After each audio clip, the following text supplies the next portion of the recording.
This will be my second order from these guys. I really like their t-shirts. You can get the basic tee bundle or the graphic tee bundle. This time I kept it simple and went with all black. But if you want, you have so many designs to choose from. Simply follow the link to get 10% off. Just like my first order, these fit incredible. They're super soft, super snug, and they're a bit stretchy, which they hug in the right areas. It's really nice. And they ship worldwide. So I just had my OTS Championship and I took Adventure Synchron. And I ended up winning.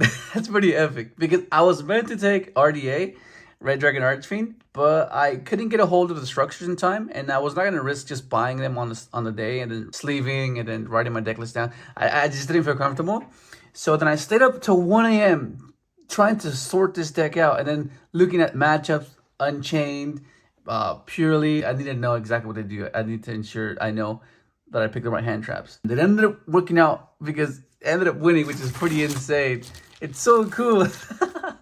Typically, I'm a big fan of variants, and I just like obscurities and being clever, you know, extension and being resilient. But like for this event, I wanted to make it very simple, very straightforward, just as be as interactive as possible. If you remember, I was discussing this in the members on the Discord, how I wanted to just be very interactive consistently.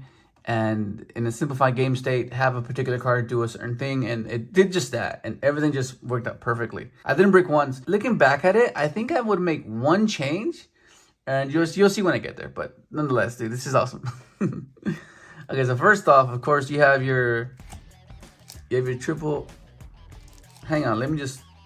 This is let me just get started. Triple Enchantress, of course. Adventure Synchron. It wouldn't be Adventure Synchron if you didn't play this. You're playing Griffin Rider, and I'm not playing Illegal Knight because I'm on Fenrir's. Sometimes it can work where you have like Fenrir and like the bounce control, but I didn't want to just consistently open that card variation, so I ended up cutting that 7 because they serve a similar purpose in regards to making your SD with your jet and then having the immune speeder, right? Because then you go special this, summon jet, have a token, go into SD, right? SD revives jet, and then the effective SD, exile Synchron Red Dragon, and then make a speeder with the token and the jet. 7s allow you to do that, which is Fenrir's application because it's the reason why you play it. It's a solid card in itself, and it carried throughout the entire day just because you know, interact, simplify the game state, and then hopefully draw into your Synchron or whatever you're missing. Of course, Triple Rights, Fateful, and of course, your Trigo back. This card was insane all day. I only drew it once, and it was okay because I got drooled. I was like, oh dude, I'm so glad I drew this. And it worked out perfectly. But yeah, I'm usually on the Illegal Knight and Double Fateful for this event. If you're playing Fenrir, it's like there's no real need for it, is what I'm trying to say. And of course, honorary adventure card. And then you have your Synchrons. You have Triple Rev, Triple Jet, Double Stardust, Assaults. Okay, so these are maxed out because these are the ones that pair the best with your adventure engine, right? And these are not maxed out because they're the worst to pair with your adventure engine. And the reason why this is at 2 and this is at 1 is because there's a line where you need to send with Excel Synchron to make it a level 9 to then synchro climb into a Baron or the Spatter. And that's the only reason it's at 2. Because on the day, this is what I was doing. It was 1-1 because this is like, you don't really want to open this in adventure. You don't. You could combo with it, but it's a weak line, so you want to avoid that situation as much as you can. So that's why I ended up cutting it. But then on the day, I was like, oh my god, that play comes way too often. So I ended up just scratching like like, yeah, let's put it in. I'm so freaking glad I did. So at least at the very minimum, you need to play 2 at least, just for that particular reason. And same thing for this one. This doesn't really pair well with Adventure unless you open it with Enchantress, right?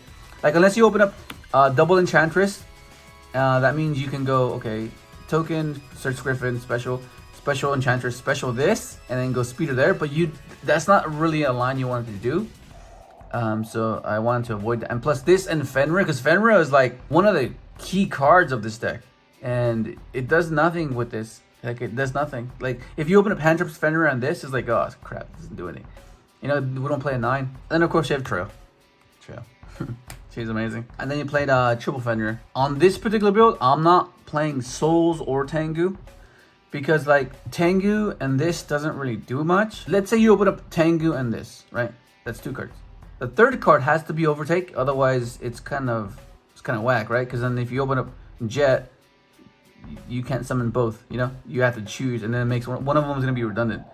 So that's why I ended up cutting it. So you prefer to have Fenrir, Synchron, and hand traps. Because at the very least, you simplify the game state, right? You have the option to summon this, if assuming you go in second.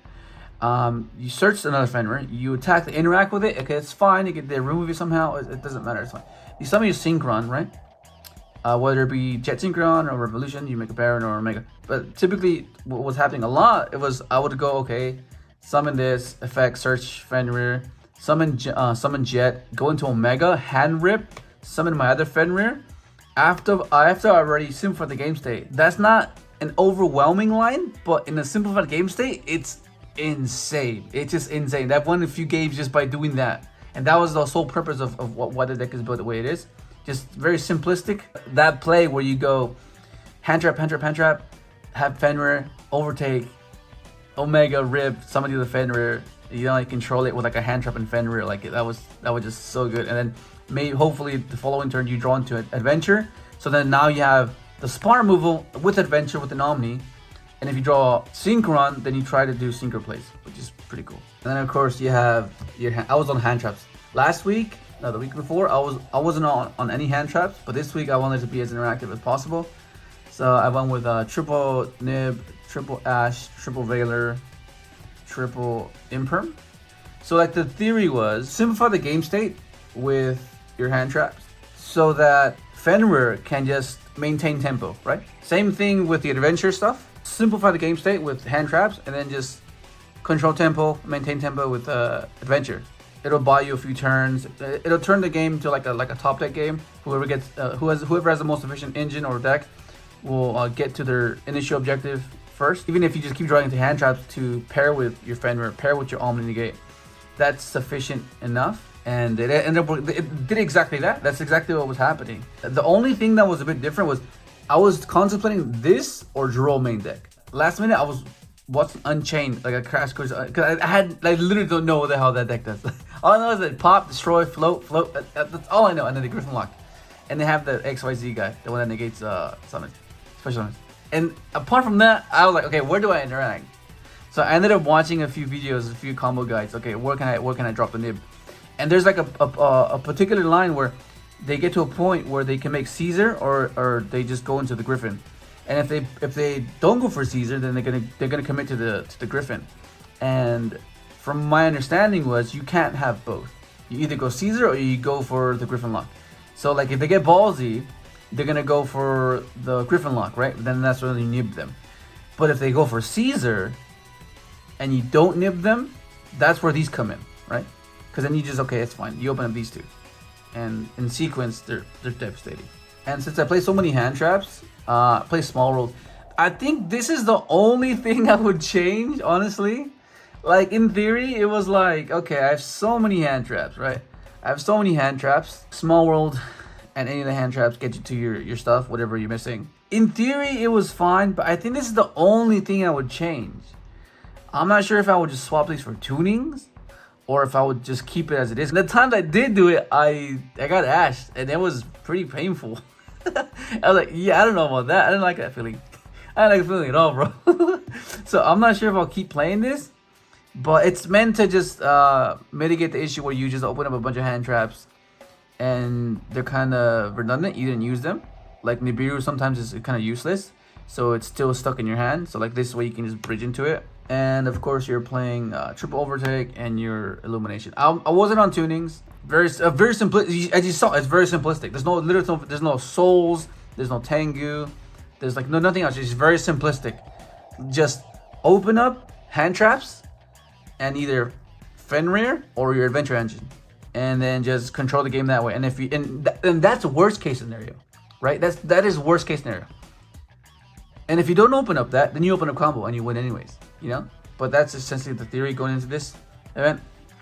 And it worked out. And then you have your side deck. Triple draw. I don't know. Maybe put these instead over Small World. Have more hand traps. I think maybe I'll do that. Triple book. Because this is pre-ban list. So, but this deck is it's post-ban list. You can use this post-ban list, which is cool. So it just gets better because no rise heart. And then of course you have your Duster, your Storms, and then of course your Triple Evenly. This card was insane. Oh my god. There was a round. There was round 5, bro. Oh my Kalen, bro. You clown, bro. He had me, bro. He had me. Oh my god. I thought I lost. I thought my undefeated streak was going to just lose right there. So there's a game set where okay, he has I draw him and he goes thrust setting D barrier. I'm like, I freaking lost. So then he sets 2 and passes. And then I'm okay, sets 2 and passes, that's fine. So then he goes shotgun D barrier. I was like, fuck, I lost. Okay, so this is my hand, right? This is my hand. I full list Enchantress, and he ends up making Dark World Fusion, and I know he has the Book of Moon, the Tier Elements Book of Moon guy, and he has Shuffler. I was like, fuck. So then he shuffles my my Enchantress, and then I'm like, well, I can't do anything. I'm not gonna summon a Fenrir. He's just gonna book it and then send the name and refuse. I can't have that happen. So I'm like, well, if this is how I go out, I have to try my last thing. I have to try this, right? So then I go, okay, he has 2 sets, right? I'll put these in the same columns as your spells and traps, right? I was like, set. I take a deep breath, I'm like, go. I was like, wow, bro, this has to work out. Because I need to draw, okay, I need to make sure he doesn't kill me. And I have to make sure I shut down, I have to gamble. I have to hit one of the spells, I have to lock them, I have to lock one of them in sequence with Fenrir, right? So then what happened was, he draws, and he doesn't draw any extender, doesn't draw anything. So he goes battle phase, attack, and he puts me on 24. Oh, I'm not sure, that was 20 something. So I'm like, yes, bro, oh my god. I draw for a turn, I draw evenly. I was like, oh my god, yes, bro. Activate Illumination. He's like, thinking. I was like, okay. And I sent Stardust. And I go, okay, Imperm. And he's like, oh no. And he's like, negate. I was like, it's fine. And so he discards a trap that adds a field spell. And I'm like, okay, here we go. And the main, at this point, he has the Dark World Fusion and the tier name. So I go, Playmats. He's like, oh shit, bro. So he keeps a set. Right? He keeps a set. That's probably Super Poly, right? Because I know his hand. So then I go, okay, I don't want to overextend because he can Super Poly me and I just lose. So I go, okay, effect, Fenrir effect, search. I go overtake, summon jet. And I go, okay, let's go Omega. Omega rip his field spell. Summon my Fenrir. Pass. He has 1 set, he's drawing to 1 card. I was like, and then it got to the point where I just controlled the game with Fenrir and Omega. It was insane, bro. I thought I lost that one. Okay, then you have, of course, your extract. You have your Crimson. You have your Dispatter. You have your Baron. You have Satellite. You have Crystal Wing. You have Omega. You have Excel Synchron Stardust Dragon. You have OG Stardust Dragon. You have Shooting Visor. You only play this because of the Stardust and Adventure lines. Like it's. I still wanted to have the chance to go combo with Adventure and Stardust. So that's the only reason it's there. Because typically you play this because of Tengu, but I didn't want to just catch myself not have access to combo, you know. TG, Jet Warrior, Excel, and then of course Herald and Spear MVP. Bro, amazing, so cool. Everything was fine. Everything worked out perfectly. The extra deck seemed fine. It was nice. It was a good day. It was a good day, honestly. I had a blast. It was nerve-wracking, of course, but nonetheless, it was super fun. Yeah, go and try it out. It worked out perfectly, and that's gonna be it. Hopefully, enjoy the video. Like, subscribe if you have it, and thanks for watching.